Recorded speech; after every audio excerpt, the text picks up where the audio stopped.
Hi hello నమస్తే welcome back to iter media. ఈరోజు మనతో ఉన్నారు సర్టిఫైడ్ ఫైనాన్షియల్ ప్లానర్ అయిన మాధవిరెడ్డి గారు. ముఖ్యంగా మ్యామ్తో మ్యూచువల్ ఫండ్స్ సంబంధించిన ఒక ఇంట్రెస్టింగ్ అప్డేట్ గురించి మాట్లాడదాం. Hi ma'am. హలో అండి. మ్యామ్, రీసెంట్ స్టడీస్ ప్రకారం మ్యూచువల్ ఫండ్స్లోకి చాలా ఎక్కువ మంది వచ్చారు. లిటరలీ మనకి ఎఫ్ఐ వెళ్ళిపోయినా సరే డొమెస్టిక్ ఇన్వెస్టర్స్ ద్వారా 25,000 crores అనేది ఎవ్రీ మంత్ ఆన్ మంత్ వస్తుందన్నమాట. బట్ ఏం జరుగుతుందంటే వచ్చిన వాళ్ళు వచ్చినట్టు వెళ్ళిపోతున్నారంట విత్ ఇన్ ఏ ఇయర్లో. అవునండి, అవును. సో ఎందుకు అంతలా వెనక్కి వెళ్ళిపోతున్నారు? మనీ మేనేజ్మెంట్లో అంత బ్యాకప్ ప్లాన్ లేకుండా ఎలా వస్తున్నారు వీళ్ళంతా? అవునండి. దానికోసం బ్యాకప్ ప్లాన్ ఉందంటే ఎలాంటి ప్లాన్ ఉందంటారు? సో ఆంఫీ కొత్తగా ఒక డేటా ఒకటి రిలీజ్ చేసిందండి, విచ్ ఈస్ వెరీ షాకింగ్. ఏవైతే కొత్తగా ఎస్ఐపి రిజిస్ట్రేషన్స్ అవుతున్నాయో ఆ రిజిస్ట్రేషన్స్లో 80% క్యాన్సిలేషన్స్ ఉంటున్నాయి. అంటే వాళ్ళు ఎవరు కంటిన్యూ చేయట్లేదు. అంటే కొత్త వాళ్ళు వస్తున్నారు, పాత వాళ్ళు వెళ్ళిపోతున్నారు. సో ఈ 25,000 crores ఏదైతే మనం ఎస్ఐపిలో వస్తుంది అనుకుంటున్నామో, సో ఫైనల్గా వాళ్ళు అందులో ఉన్న వాళ్ళు ఎగ్జిట్ అయిపోతే ఇక 10,000 crores మార్కెట్లో ఉంటున్నాయి. So this is the reality అండి. అసలు ఎందుకు వాళ్ళు, అసలు మేము అందరం చెప్తూనే ఉంటాం mutual funds are for the long term purpose. SIP start చేస్తే ఒక 15 years 10 years according to your objective and the goal మీరు అలా సెట్ చేసుకొని రండి. ఇవన్నీ చెప్పే మేము అందరం కూడా, వాళ్ళు కూడా అదే మైండ్ సెట్తో వస్తున్నారండి మా దగ్గర. క్లయింట్స్ వచ్చినప్పుడు అంతా కూడా వాళ్ళంతే దీంతో, మేడం మేము ఎట్లయినా 15 years వరకు మేము కంటిన్యూ చేస్తాము, మేము మనీ తీయము, తర్వాత వి విల్ సీ దట్ మా గోల్ అప్రోచ్ అయినంత వరకు, అంటే వాళ్ళ పిల్లల హైయర్ ఎడ్యుకేషన్ కోసం కానీ రిటైర్మెంట్ ప్లానింగ్ కోసం కానీ మేము చేస్తున్నాము. సో అలా చాలా డెడికేటెడ్గా వస్తున్నారండి. బట్ ఏంటంటే they are unable to stick it. అది ఎందుకు జరుగుతుంది అంటే పర్సనల్ ఫైనాన్సెస్ మేనేజ్ చేయడం అనేది కుదరడం లేదు వాళ్ళకి. మేబీ మనం అనుకున్నట్టుగా ఇన్కమ్ పెరగకుండా ఇన్ఫ్లేషన్ పెరగడం. Okay. So that could be the reason. అంటే వాళ్ళకి ఏంటంటే ఎక్స్పెన్సెస్ అనేవి పెరిగిపోతున్నాయి, ఇన్కమ్ అక్కడే ఉంది. సో వాళ్ళు ఏమనుకున్నారంటే ఎస్ఐపి నేను ఒక 10,000 చేస్తాను, 15,000 చేస్తాను అనేవాళ్ళు ఎప్పుడైతే ఈ ఎక్స్పెన్సెస్ పెరిగాయో వాళ్ళు చేయలేకపోతున్నారు. అది ఒక రీజన్ అయ్యి ఉండొచ్చు. లేదు, సెకండ్ ఏంటంటే కొంచెం డిసిప్లిన్ కానీ సిస్టమేటిక్గా స్టిక్ అయ్యి ఉండలేకపోవచ్చు. సో అండ్ థర్డ్ వన్ ఏంటంటే బేసికల్గా ఏంటంటే అంతా కూడా ఇప్పుడు మనకి డైరెక్ట్ ఫండ్స్ వచ్చేసాయి. అంటే మీరే యాప్ ఓపెన్ చేస్తున్నారు, మీరే అందులో ఎస్ఐపీస్ చేసేస్తున్నారు, ఒక ఎక్స్పర్ట్ దగ్గరికి వెళ్ళడం కానీ అట్లా ఏమీ ఉండదు. మీరే డిసైడ్ చేసుకుంటారు ఒక ఫండ్ అనేది. సో ఎప్పుడైతే మార్కెట్స్ కొంచెం ఇలా వాల్టైల్ సెషన్ చూశారు, మార్కెట్స్ ఒక 2 months చూశారు, 3 months చూశారు, మీరు పెట్టిన అమౌంట్ నెగిటివ్లో కనపడుతుంది. ఇంకంతే, మీ ఓన్ యాప్ కదా, ఇక మిమ్మల్ని అడిగేది ఏముంది, ఇమీడియట్గా అక్కడి నుంచి ఎగ్జిట్ అయిపోవడం. ఈ టైం పీరియడ్ ఏదైతే ఉందో వాళ్ళకి ఏదైనా అవసరం వస్తూ ఉన్నప్పుడు వాళ్ళ ఇన్వెస్ట్మెంట్ మీదకి వెళ్ళడానికి గల రీజన్ ఏమై ఉంటుంది అంటారు? డెఫినెట్లీ అండి. మెయిన్ రీజన్ ఏంటంటే మ్యూచువల్ ఫండ్స్లో ఏదైతే మనం పాజిటివ్ ఈ లిక్విడిటీ అనుకుంటున్నామో అదే దానికి నెగిటివ్ అవుతుందండి. ఇప్పుడు ఎగ్జాంపుల్ మీరు రియల్ ఎస్టేట్ అనుకోండి, అందులో నుంచి అంత తొందరగా exit అవ్వగలరా?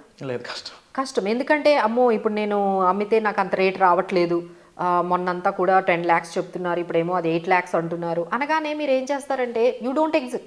Definitely you have that attitude for the real estate. Real ఎస్టేట్లో మనకి ఎంత లాస్ వచ్చినా వెయిట్ చేద్దామనే ఉంటుంది మీకు పేషెన్స్. లాస్కి వెళ్ళిపోదామని మాత్రం ఉండదు. ఓకేలే, ఇయర్ కాకపోతే నెక్స్ట్ ఇయర్ అమ్ముకుందాం, మళ్ళీ మంచి రేట్ వస్తుంది. That is the attitude. Gold మీరు అమ్ముతారా? You don't sell gold however it may be. ఎంత అవసరమైనా సరే మనం ఏంటంటే we have emotionally attached to that. అది ఎంత లిక్విడిటీ అంటే ఇలా తీసుకొని వెళ్తే షాప్కి మీకు వెంటనే మనీ వస్తుందన్న మీరు తీసుకెళ్ళరు, ఎందుకంటే ఇంట్లో వాళ్ళు ఒప్పుకోరు కదా.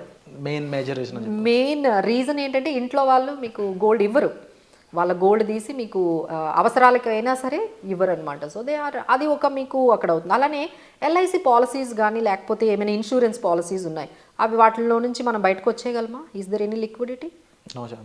ఛాన్సే లేదు. ఎందుకంటే అది మధ్యలో వచ్చేయాలి అంటే దానికి ఒక ప్రాసెస్ ఉంటుంది. అలా మీరు వచ్చేసారు 2-3 years అంటే మీకు 50% కూడా రాదు. సో దాంట్లో కూడా మీరు లాక్ అయిపోయి ఉన్నారు. సో ఎక్కడ ఏది కనపడుతుంది మీకు? మ్యూచువల్ ఫండ్స్ కనపడుతుంది. ఎప్పుడైనా పెట్టి 2 daysలో అమౌంట్ వస్తుంది, 2 daysలో అమౌంట్ వస్తుంది. సో ఏదైతే మనం ఆ లిక్విడిటీ అనేది మ్యూచువల్ ఫండ్స్లో ఎంత ఈజీగా ఉంది అనుకుంటున్నామో అది మనకి నెగిటివ్గా అయిపోయి, సో ఫైనల్గా మీ ఐస్ అన్నీ కూడా మీకు ఆ మొబైల్లోనే కనపడుతున్న 50,000 మీద కనపడుతుంది ఆ మ్యూచువల్ ఫండ్స్. ఇప్పుడు అవసరం ఉంది అని చెప్పి వెకేషన్కి తీసేయడం, లేదు అంటే మీ పర్సనల్గా ఇంట్లో ఏదైనా ఫంక్షన్ ఉంటే దాన్ని ఇమీడియట్గా అమౌంట్ని వాడేసుకోవడము, లేదు ఒక ప్లాట్ కొంటున్నాము కొంచెం అమౌంట్ తగ్గింది అనగానే అసలు మీరు పెడుతున్న దేనికి? Retirement planning. లేదు మీ పిల్లల హైయర్ ఎడ్యుకేషన్, కానీ మీరు తీస్తున్నది దేనికి? ఇంట్లో కొంచెం అవసరం వచ్చినా వెంటనే ఆ 50,000 60,000 లేకపోతే ₹1,00,000 ఆ అవసరానికి మీకు ఏంటంటే అక్కడ కొంచెం కంటింజెన్సీ కొంచెం అవసరం కనిపించగానే ఎమర్జెన్సీ కనిపించగానే ఇమీడియట్గా ఆ అమౌంట్ని, ఎందుకంటే మిగతా ఏ ఆప్షన్ లేదు మీకు. ఇప్పుడు మీరు పిఎఫ్ అమౌంట్లు తీయలేరు, పీపీఎఫ్ అమౌంట్లు తీయలేరు, ఏమీ తీయలేరు. ఇది మాత్రమే మీకు ఈజీగా తీసేస్తున్నారనమాట. So this is the one reason అండి, because of lack of discipline కానీ ల్యాక్ ఆఫ్ అవేర్నెస్ అనేది మనం దీనికి కారణంగా చెప్పొచ్చు. లేదు అంటే మనం బడ్జెటింగ్ కానీ పర్సనల్ ఫైనాన్సెస్ని కరెక్ట్గా మేనేజ్ చేయకపోవడం వల్ల కూడా మనకి ఎక్కువగా ఈ ఎస్ఐపి క్యాన్సిలేషన్స్, తర్వాత అక్కడ ఎక్స్పర్ట్ ఎవరు లేరు, మీకు అడ్వైజర్ ఎవరు లేరు. సో వాళ్ళు కానీ ఉన్నట్లయితే సార్ మీరు ఎందుకు తీస్తున్నారు, మార్కెట్స్ మళ్ళీ పెరుగుతాయి, ఈ టైంలోనే ఎస్ఐపి కంటిన్యూ చేస్తే మీకు ఎక్కువ యూనిట్స్ వస్తాయి అని చెప్పి మిమ్మల్ని హోల్డ్ చేయగలగాలి.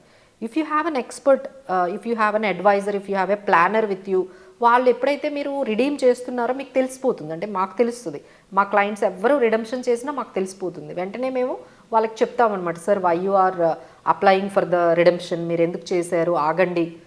అండ్ మార్కెట్స్ లాంగ్ టర్మ్లో ఉండే బెనిఫిట్ని మేము ఎక్స్ప్లెయిన్ చేస్తామన్నమాట. వాళ్ళకి ఏంటంటే ఆ టైంలో కొంచెం ఫియర్ ఉంటుందండి. మార్కెట్స్ ఎప్పుడైతే కంటిన్యూస్గా ఫాలో అవుతున్నాయో definitely people get fear.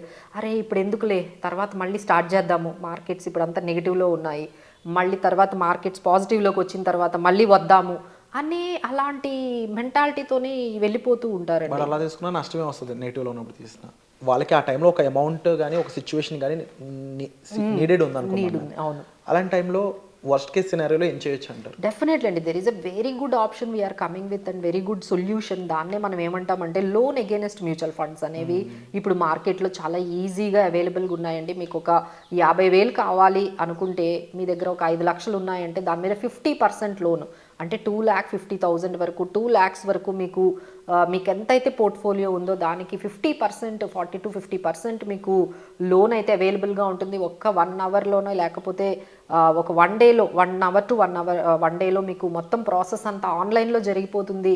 So ఇప్పుడు మీరు అది కానీ ఆపారనుకోండి, మీరు అది ఇన్వెస్ట్మెంట్ని క్యాన్సిల్ చేయకుండా మీరు ఆ లోన్ తీసుకున్నట్లయితే that investment might grow for 15%. మీరు ఇంట్రెస్ట్ పే చేసేది 12%. అగైన్ యు ఆర్ లైక్ ఏంటంటే మనం ఆ ప్రిన్సిపల్ని ఇన్వెస్ట్మెంట్ని ప్రొటెక్ట్ చేయడంతో పాటు ఇంకా 3% ఎక్స్ట్రా మీకు మిగులుతుంది. లేదు మీరు కానీ ఎగ్జిట్ అయిపోయారు అనుకోండి, you are losing the entire return as well as you have to pay extra. Like అంటే ఆ తక్కువ ఎన్ఏవికి మీరు కలెక్ట్ చేసిన యూనిట్స్ని మళ్ళీ మీరు కలెక్ట్ చేయగలరా? కష్టం.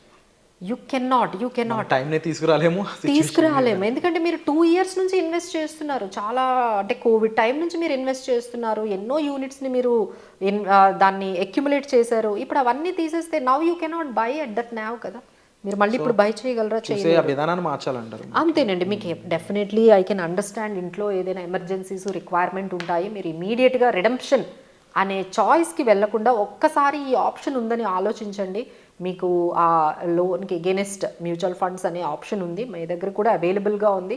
ఎవరైనా కావాలి అంటే మమ్మల్ని కూడా అప్రోచ్ అవ్వచ్చు. But please don't redeem your investments which are very very beneficial for your future గోల్స్కి. అది ఉపయోగపడుతుందండి. మీ సిఏజిఆర్ మీరు ఏదైతే ఎన్ఏవి తక్కువకి తీసుకున్నారో ఆ యూనిట్స్ అన్నీ మీరు కానీ ఒక్కసారి మీరు మనం ఇన్వెస్ట్మెంట్లోంచి బయటకు వస్తే మనం అనుకుంటాం చేసేస్తామేమోనని, బట్ చేయగలమా? అంత ఈజీయా? No chance. మనం అనుకుంటాం, ఏమనుకుంటాం, ఇప్పుడు 2 లక్షలు తీసేసాం మళ్ళీ 2 లక్షలు పెట్టొచ్చు అనుకుంటాం, కానీ పెట్టలేమండి.